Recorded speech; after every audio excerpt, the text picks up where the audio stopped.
Hello guys, I'm here again. Welcome to my YouTube channel. Ngayon meron na naman po tayong food rate. Yes po, meron na naman. Ito po ay isang uri ng junk food. Ang pangalan niya is Regis from Uishi.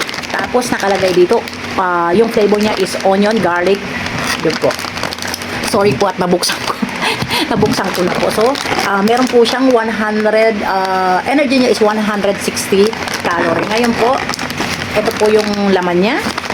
As you can see, ganito naman po siya. Ngayon po, titikman na natin para ma-rate natin.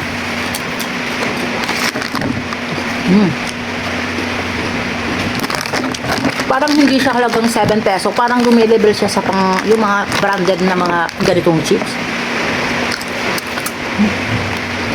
Sarap siya guys. Try nyo to. Sa halagang 7 peso lang. Ang sarap niya na. Kalasang-kalasa niya yung mga sikat na mga ganito. Ang rate ko na ibibigay dito is 8.5. Yun lang guys. Please like, subscribe, and share to my YouTube channel. Yun lang po. Thank you!